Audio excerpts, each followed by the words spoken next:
Hello दोस्तों, स्वागत है आपका स्टडी नॉन स्टॉप में। दोस्तों, इस वीडियो में हम डिस्कस करेंगे 3 जनवरी के सभी इंपॉर्टेंट करंट अफेयर्स। और इस वीडियो के लास्ट में मैं आपसे 2 क्वेश्चन भी पूछूंगा जिसका आंसर आपको कमेंट बॉक्स में बताना रहेगा। और आप इस वीडियो की पीडीएफ इस वीडियो के डिस्क्रिप्शन से डाउनलोड कर सकते हैं। तो चलिए शुरू करते हैं। पहला प्रश्न है, हाल ही में किस देश ने पेट्रोलियम निर्यातक देशों के संगठन ओपेक की सदस्यता छोड़ दी है? तो पेट्रोलियम निर्यातक देशों के संगठन ओपेक की सदस्यता छोड़ दी है कतर ने। कतर ने अपने लिक्विफाइड नेचुरल गैस के उत्पादन पर ध्यान देने के लिए ओपेक की सदस्यता छोड़ी है। और कतर दुनिया का सबसे बड़ा लिक्विफाइड नेचुरल गैस का सप्लायर भी है। तो कतर ने अपने लिक्विफाइड नेचुरल गैस के उत्पादन पर ध्यान देने के लिए ओपेक की सदस्यता छोड़ दी है।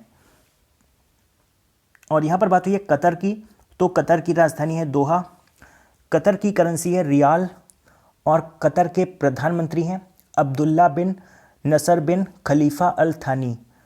अब्दुल्ला बिन नसर बिन खलीफा अल थानी कतर के प्रधानमंत्री हैं।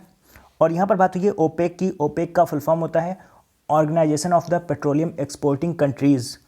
Organisation of the Petroleum Exporting Countries OPEC का फुल फॉर्म होता है।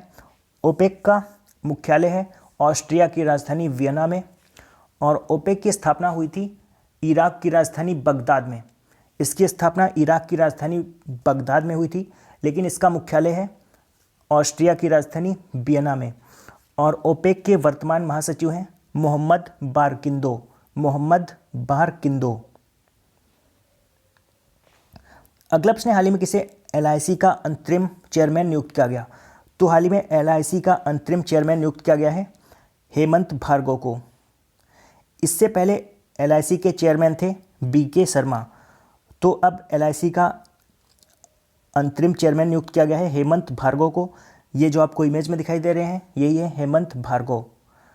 और यहाँ पर बात हुई है एलआईसी की। एलआईसी का फुल फॉर्म होता है लाइफ इंश्योरेंस कॉरपोरेशन। एलआईसी की स्थापना हुई थी 1 सितंबर 1956 को। एलआईसी का मुख्यालय है मुंबई में। और एलआईसी के नए चेयरमैन बन गए हैं हेमंत भार्गव। एलआईसी की टैगलाइन है जिंदगी के साथ भी और जिंदगी के बाद भी। अगला प्रश्न, इनमें से कौन से देश अब यूनेस्को के सदस्य नहीं हैं? तो इजराइल और यूएसए ये अब यूनेस्को के सदस्य नहीं हैं। तो इसका सही आंसर है ऑप्शन डी, ए और बी दोनों। अमेरिकी राष्ट्रपति डोनाल्ड ट्रंप ने 2017 में यूनेस्को पर इजराइल के साथ पक्षपात का आरोप लगाते हुए इससे बाहर होने की घोषणा की थी। तो अब इजराइल और यूएसए ये दोनों ही देश यूनेस्को से बाहर हो गए हैं। और यहाँ पर बात हुई इजराइल की। इजराइल की राजधानी है जेरूशलेम। इजराइल की करेंसी है न्यू शेकेल। और इजराइल के राष्ट्रपति हैं Reuven Rivlin. Reuven Rivlin Israel के राष्ट्रपति हैं। इजराइल के प्रधानमंत्री हैं Benjamin Netanyahu. Benjamin Netanyahu Israel के प्रधानमंत्री हैं। और यूएसए के बारे में तो आप सभी को पता है, यूएसए की राजधानी है वाशिंगटन डीसी, करेंसी है डॉलर और राष्ट्रपति हैं डोनाल्ड ट्रंप। और यहाँ पर बात हुई है यूनेस्को की।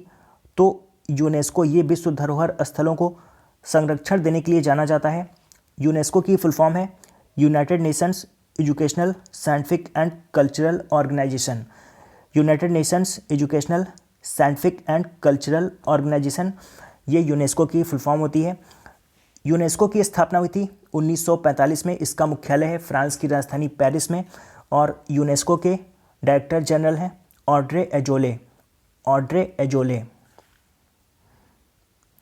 अगला प्रश्न, हाल ही में किस संगठन ने संवाद विद स्टूडेंट्स नामक एक नया प्लेटफॉर्म छात्रों के लिए लॉन्च किया है? तो हाल ही में इसरो ने संवाद विद स्टूडेंट्स नामक एक नया प्लेटफॉर्म छात्रों के लिए लॉन्च किया है। संवाद विद स्टूडेंट्स, इस पहल के माध्यम से इसरो का लक्ष्य है भारत भर के युवाओं को उनके अंदर की वैज्ञानिक कार्य क्षमता से परिचित करवाना। तो संवाद विद स्टूडेंट्स नामक ये प्लेटफॉर्म इसरो ने लॉन्च किया है। तो हम थोड़ा सा इसरो के बारे में जान लेते हैं। इसरो का फुल फॉर्म होता है Indian Space Research Organisation. ISRO की स्थापना हुई थी 15 अगस्त 1969 में। और इसरो की स्थापना किसने की थी? तो विक्रम अम्बलाल साराभाई ने इसरो की स्थापना की थी। इसरो का मुख्यालय है बेंगलोर कर्नाटक में। इसरो के वर्तमान चेयरमैन हैं के सिवन। अगला प्रश्न है, हाल ही में किसने ब्राजील के राष्ट्रपति के रूप में शपथ ली है? तो हाल ही में ब्राजील के राष्ट्रपति के रूप में शपथ ली है जेयर बोल्सोनारो ने। ये जो आपको इमेज में दिखाई दे रहे हैं यही है जेयर बोल्सोनारो, और ये ब्राज़ील के नए राष्ट्रपति बन गए हैं। ब्राज़ील की राजधानी है ब्रासिलिया और ब्राज़ील की करेंसी है रियल। रियल ब्राज़ील की करेंसी है। अगला प्रश्न, नेपाल के सर्वोच्च न्यायालय के मुख्य न्यायाधीश के रूप में किसे नियुक्त किया गया है? तो नेपाल के सर्वोच्च न्यायालय के मुख्य न्यायाधीश के रूप में नियुक्त किया गया है चोलेन्द्र शमशेर जेबी राणा को, और इनका कार्यकाल 4 वर्ष का होगा। अभी तक नेपाल के सर्वोच्च न्यायालय के मुख्य न्यायाधीश थे ओम प्रकाश मिश्रा, तो अब चोलेन्द्र शमशेर जेबी राणा ये नेपाल के सर्वोच्च न्यायालय के नए मुख्य न्यायाधीश बन गए हैं। तो इनका नाम आप याद रखिए, क्योंकि नेपाल भारत का पड़ोसी देश है, तो ये आपके आने वाले एग्जाम में ज़रूर पूछा जा सकता है। और यहाँ पर बात हुई नेपाल की राजधानी है काठमांडू, नेपाल की करेंसी है नेपाली रुपया, नेपाल की राष्ट्रपति हैं विद्या देवी भंडारी, और नेपाल के प्रधानमंत्री हैं केपी शर्मा ओली। अगला प्रश्न, सौभाग्य योजना के तहत 2018 के अंत तक कितने राज्यों में 100% विद्युतीकरण कर लिया गया है? तो सौभाग्य योजना के तहत 2018 के अंत तक 25 राज्यों में 100% विद्युतीकरण कर लिया गया है। भारत में 2018 के अंत में 25 राज्यों में 100% घरों का विद्युतीकरण किया जा चुका है। अब केवल 4 राज्यों असम, राजस्थान, मेघालय और छत्तीसगढ़ में लगभग 10,48,000 घरों का विद्युतीकरण किया जाना बाकी है। और आपको बता दूं कि सौभाग्य योजना ये सितंबर 2017 में शुरू की गई थी, और इस योजना का लक्ष्य है 31 मार्च 2019 तक देश के हर घर तक बिजली पहुंचाना। अगला प्रश्न, किस देश ने घोषणा की है कि वह 1 जनवरी 2019 से बड़ी इंटरनेट और प्रौद्योगिकी कंपनियों पर टैक्स लगाएगी? तो ये घोषणा की है फ्रांस ने। फ्रांस ने घोषणा की है कि वह 1 जनवरी 2019 से बड़ी इंटरनेट और प्रौद्योगिकी कंपनियों पर टैक्स लगाएगा, और इस टैक्स का नाम है गाफा टैक्स। गाफा यानी कि गूगल, एप्पल, फेसबुक और अमेज़ॉन, यानी कि फ्रांस गूगल, एप्पल, फेसबुक और अमेज़ॉन इन 4 इंटरनेट और प्रौद्योगिकी कंपनियों पर टैक्स लगाएगी। फ्रांस की राजधानी है पेरिस, फ्रांस की करेंसी है यूरो, और फ्रांस के राष्ट्रपति हैं इमैनुएल मैक्रोन। अगला प्रश्न, एक्सिस बैंक के एमडी और सीईओ के रूप में किसे नियुक्त किया गया है? तो एक्सिस बैंक के एमडी और सीईओ के रूप में नियुक्त किया गया है अमिताभ चौधरी को। ये जो आपको इमेज में दिखाई दे रहे हैं यही है अमिताभ चौधरी, और इन्हें एक्सिस बैंक के एमडी और सीईओ के रूप में नियुक्त किया गया है। इनसे पहले थी शिखा शर्मा, तो अब एक्सिस बैंक के नए एमडी और सीईओ बन गए हैं अमिताभ चौधरी। एक्सिस बैंक इसका मुख्यालय है मुंबई में, और इसके चेयरमैन हैं संजीव मिश्रा, और इसके एमडी और सीईओ अमिताभ चौधरी बन गए हैं। एक्सिस बैंक की टैगलाइन है बढ़ती का नाम जिंदगी। अगला प्रश्न, भारतीय उद्योग परिसंघ ने 2019 में भारत की जीडीपी यानी कि ग्रॉस डोमेस्टिक प्रोडक्ट में कितने प्रतिशत की वृद्धि का अनुमान लगाया है? तो भारतीय उद्योग परिसंघ ने 2019 में भारत की जीडीपी में 7.5% की वृद्धि का अनुमान लगाया है। भारतीय उद्योग परिसंघ इसका मुख्यालय है नई दिल्ली में, और इसके वर्तमान अध्यक्ष हैं राकेश भारती मित्तल।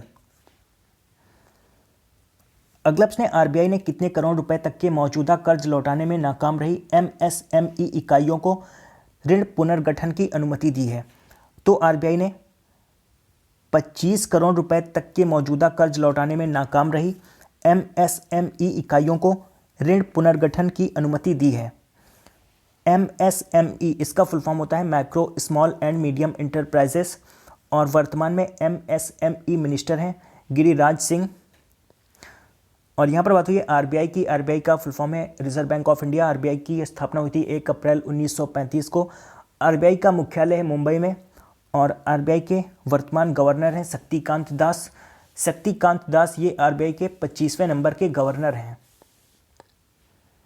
और कल मैंने आपसे 2 प्रश्न पूछे थे।